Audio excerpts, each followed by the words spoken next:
kembali lagi hari ini bersama Smartphone Alumni Podcast.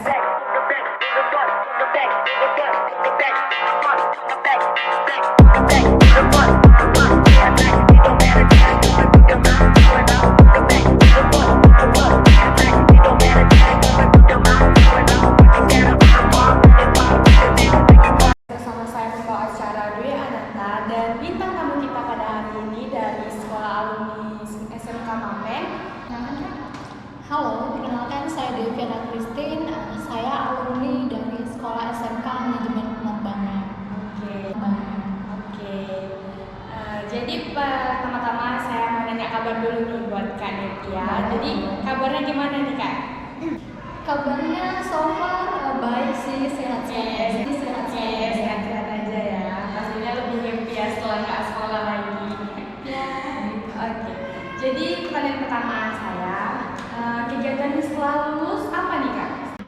Jadi setelah lulus itu aku sempat ini sih cari-cari lowongan pekerjaan, bukan menonton ke dunia penerbangan aja ya, tapi semua lowongan yang ada itu aku coba cari-cari dulu. Nah kemarin itu aku ada salah sih, kemarin nggak coba ikut UTBK, aku malah bukan salah sih, sebenarnya aku memang fokusnya itu tamat ini mau cari kerja. Jadi setelah lulus itu aku mau cari-cari lowongan kerja, bukan kerja di dunia penerbangan aja, tapi semuanya yang lagi buka gitu aku cobain. Gitu sih kegiatan aku setelah lulus dari sekolah. Oke, berarti kalau menurut kakak, kayak kakak itu langsung setelah sekolah, karena sekolah kakak SMK, kakak mau langsung kerja gitu kan. Nah, jadi setelah kakak cari-cari pekerjaan nih, berarti ada yang udah dapat sekarang? Ya sekarang aku puji Tuhannya itu untungnya aku sekarang udah kerja di Citylink sebagai staf bandara di Kuala Namu sebagai customer service di Kuala Namu. Jadi buat persiapannya sendiri gimana? Persiapan kakak untuk melamar kerja di Citylink itu apa aja? Yang pertama pasti aku persiapin diri dulu ya. Kemudian aku untuk yang lainnya yang umum itu pasti kita buat surat lamaran, kemudian buat CV. Ya yang mana aja lah untuk melengkapi syarat-syarat dan ketentuan di perusahaan itu. Ya itulah kayak seperti CV, kemudian surat lamaran dan juga beberapa dokumen lainnya seperti SKCK dan juga surat kesehatan sih itu. Jadi kalau buat persyaratan dari perusahaannya sendiri tuh kemarin tuh untuk kakak ini apa aja persyaratan? Dulu itu bukan dulu, maksudnya waktu aku lamar itu persyaratannya itu yang pertama tinggi badan dan berat badan itu harus ideal. Kemudian itu minimal itu bahasa Inggris basicnya aja, jadi kita nggak yang buta-buta banget gitulah. Berarti itu ada tesnya ya? Ada, waktu interview itu aku perkenalannya itu pakai bahasa Inggris sih. Jadi itu aja yang diperlukan perusahaan. Jadi kalau buat persiapan udah nih, terus pas kakak persiapan kerja ada nggak sama kakak waktu melamar kerja, entah misalnya di kesehatan kakak atau pas pembuatan CV atau pas gimana gitu, bisa nggak? Paling kesusahan itu, kalau kesusahan nggak ada ya, cuman aku itu nunggu prosesnya itu lumayan lama, sekitar hampir kurang lebih 2 bulan lah. Karena dia bertahap dulu, nanti kan pertama kita kirimkan dokumen, perkembangannya, kemudian itu nunggu lagi 1 minggu, 2 minggu, dan selanjutnya itu setelah pengiriman dokumen hampir 1 bulan lah, barulah aku interview. Nah setelah di interview itu bukan langsung besoknya dapat kabar kamu langsung kerja ya, bukan, nunggu lagi 1 bulan, baru setelah 1 bulan, kurang lebih 1 bulan barulah dapat panggilan dari manajer kalau aku udah bisa kerja di besok harinya. Oke, terus pertanyaan selanjutnya, perasaan kakak awal kerja atau awal dapat kabar bahwasannya kakak kalau udah keterima kerja nih, apa perasaan? Perasaannya pertama kali itu terharu sih, terharu. Terus itu senang lah, pasti ada kebanggaan sendiri ya. Karena kan aku masih tergolong cukup muda ya, teman-teman SMK udah langsung kerja, jadi ada perasaan bangga dan ya gitulah, terharu, senang lah pastinya. Yes. Terus kemudian pertanyaannya tentang ini kak, pandangan kakak di dunia kerja itu gimana? Pandangan di dunia kerja ya. Lebih kayak kan kalau sekolah kita belajar, gitu dia aja. Kalau di kerja gimana kak? Kalau di Ada tekanan-tekanan tersendiri nggak? kalau tekanan-tekanan itu sejauh ini itu belum ada sih. Karena kan kalau di dunia kerja ini kan apalagi kakak kan sebagai customer service, paling ya itu pelanggan sih. Iya, penumpang yang kerja itu aja sih paling kalau beratnya di kerjaan kakak sekarang itu. Yang ada penumpang gimana ngasih solusi terbaik. Ya kita juga harus bisa tahan kendali diri ya, gimana kita buat penumpang itu merasa nyaman dan merasa mereka itu diprioritaskan, itu aja sih. Terus pertanyaannya tentang karena berhubung kakak kuliah nih kan dapat kabar nih, aku juga pernah dengar kabar katanya kalau kerja ini misalnya kita nggak punya apa namanya ya, latar belakang sarjana, biasanya kan susah tuh untuk naik jabatan. Nah kakak sendiri kenapa sih langsung memutuskan untuk kerja? Kenapa nggak langsung atau nggak memilih untuk kerja saja? Nah kan kayak aku bilang tadi awalnya, patokan aku sebenarnya tamat SMK ini memang langsung kerja. Aku juga udah punya ini sih, planning. Nanti ketika aku udah kerja, aku masih ada rencana untuk kerja sambil kuliah. Tapi nanti kuliahnya itu ambil kelas karyawan. Kalau untuk sarjana aku tetap pengen dapat gelar gitu loh. Jadi aku rencananya kerja, terus nanti sambil kuliah ambilnya kelas karyawan sih. Itu kalau untuk kuliah sendiri kakak mau ambil jurusan di bagian apa? Kayaknya kalau jurusan sih aku mau ambil yang berkaitan sama pekerjaan aku sekarang. Contohnya sebagai customer service, paling tidak jauh-jauh dari seperti akuntansi, iya. Terus ini sih sistem informatika. Kayak balik lagi ke pekerjaan kakak. Jadi di pekerjaan kakak itu berarti kerja kakak cuma melayani penumpang tentang dunia pertiketan gitu loh. Iya benar. Oh berarti tentang itu aja.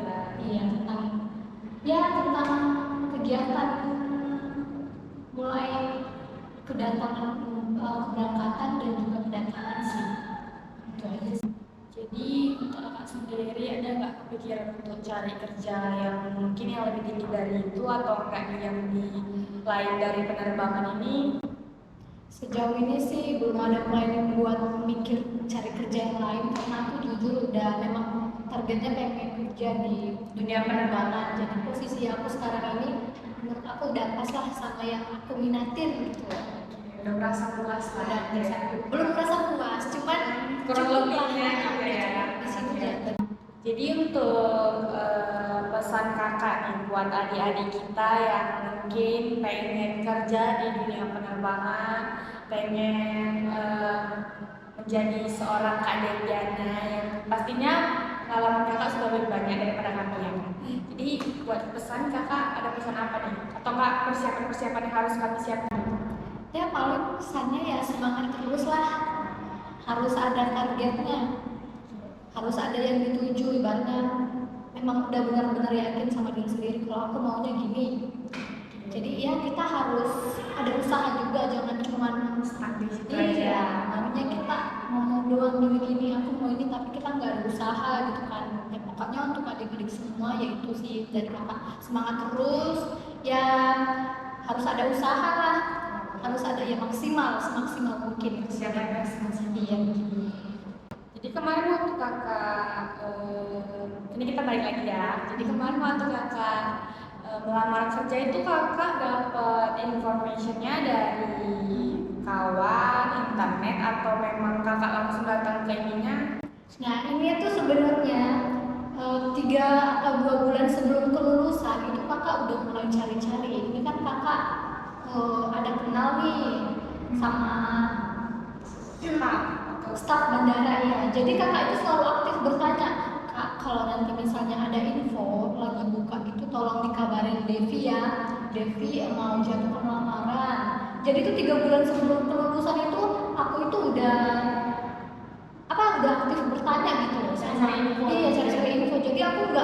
setelah lulus baru gue cari-cari itu enggak, mau dari 3 bulan juga udah siap-siap semua.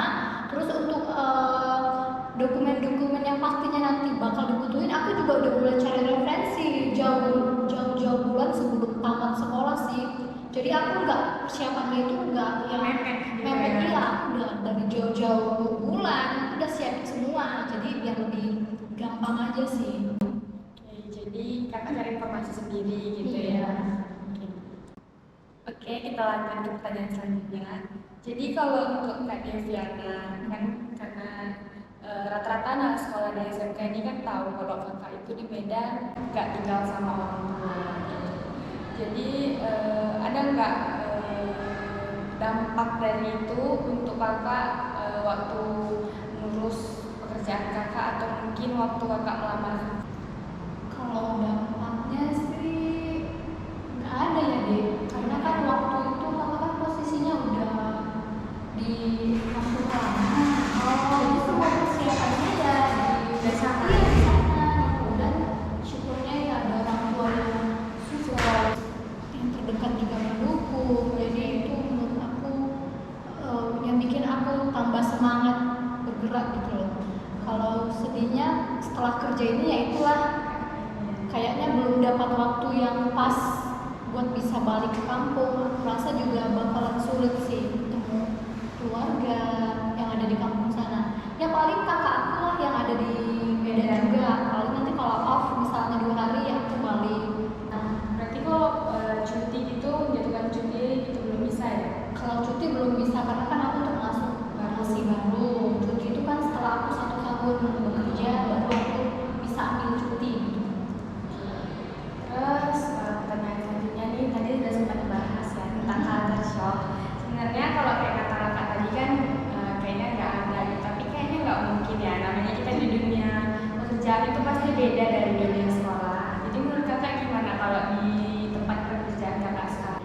Kalau culture shocknya ya paling apa ya? Orang-orangnya mungkin Ya paling karena langsung berhadapan dengan penumpang ya. Kita ngadepin yang karakternya itu bukan 1-2 karakter orang gitu, banyak gitu. Paling itu sih. macam-macam. Iya, paling kita shocknya di situ. Ternyata orang-orang tuh sifatnya nggak sama semua ya. Yang kita jelasinnya lembut, kita jelasinnya kalem gitu. Ternyata respon mereka nggak selamanya yang sama kayak yang kita berikan. Feedbacknya malah timbal balik ya. Feedbacknya itu nggak sama. Nggak sesuai dengan yang kita pikirkan. Itu paling paling shocknya. Oke, itu aja tadi pertanyaan dari saya. Terima kasih buat Kak Devi untuk udah meluangkan waktu dan ini kakak ngambil izin dulu apa gimana tadi dari perusahaan? Enggak sih, ini kebetulan lagi off juga kan. Udah itu kabar-kabaran juga sama beliau, iya. Jadi kebetulan hari ini bisa sih ya. Oke, ya jadi terima kasih buat Kak Devi udah meluangkan waktu. Oke, sekian dari podcast hari ini. Saya akhiri, selamat siang semuanya.